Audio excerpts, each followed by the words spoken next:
अक्सर चुनाव के समय बड़े बड़े वादे किए जाते हैं, वहीं सत्ता में आने के बाद पार्टियां वादों को भूल जाती हैं।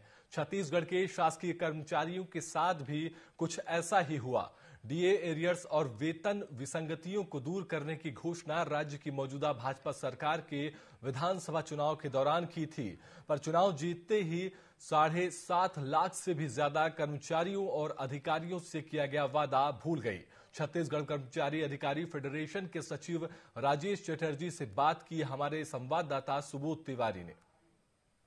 दोस्तों, सरकारें आती रहती हैं, जाती रहती हैं, चाहे प्रदेश की हो या देश की हो। अगर कोई मांग लंबित रह जाती है तो वह सरकारी कर्मचारियों की। जी हां, 7.5 लाख से भी ज्यादा कर्मचारी प्रदेश के विभिन्न विभागों में कार्यरत हैं। अभी तक उनकी बहुत सी ऐसी मांगे हैं जो सरकार ने पूरी नहीं की, जबकि वो उनके घोषणा पत्र में शामिल था।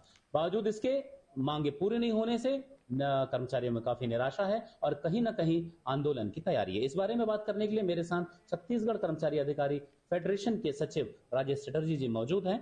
आइए जानते हैं कि किस तरीके से वे इस पूरे आंदोलन की रूपरेखा को तैयार कर रहे हैं और किस तरह की मांगे। सबसे पहले तो टीवी 24 के इस मंच में आपका स्वागत है। धन्यवाद सर। राजेश जी, लगातार आप प्रयास हैं और आज कई पीढ़ियां जो काम कर रही हैं सरकार के सरकारी विभागों में, वो काम करके निकल जाती हैं। ओपीएस आता है, एनपीएस आता है, तमाम तरह की बातें होती हैं, फिर भी बहुत सी मांगे लंबित रह जाती हैं। ऐसी कौन सी मांगे हैं जिसे लेकर कर्मचारी अधिकारी फेडरेशन आने वाले समय में आंदोलन करने वाला है? वो जी, हमने जो तय किया था और हमको चुनाव के पहले शासकीय सेवकों को मोदी की गारंटी, सरकार में आएंगे तो हम ये बातों को पूरा करेंगे। सबसे बड़ा मुद्दा हमारा उसमें ये था, देय तिथि से महंगाई भत्ता। अब जुलाई आज के तारीख में 42% महंगाई भत्ता है, जो केंद्र में जनवरी की स्थिति में था, जुलाई में 46% हो गया।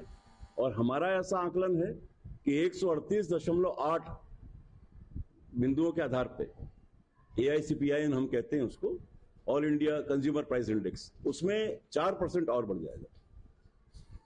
चुनाव के पूर्व जो मोदी की गारंटी आया उसमें यह था कि जैसे ही हम आएंगे और तत्काल शासकीय सेवकों को देय तिथि से महंगाई भत्ता देंगे और उनका जो लंबित एरियस है महंगाई भत्ते का, जो विगत समय से रुका हुआ है, उसको हम संबंधित के GPF में समायोजित कर देंगे, ट्रांसफर कर देंगे। हम बहुत आशान्वित थे, लेकिन कुछ नहीं हुआ। अभी तक हमने CM साहब से मुलाकात किया, कोई बातचीत नहीं हुआ। काफी हमने निवेदन कर लिया।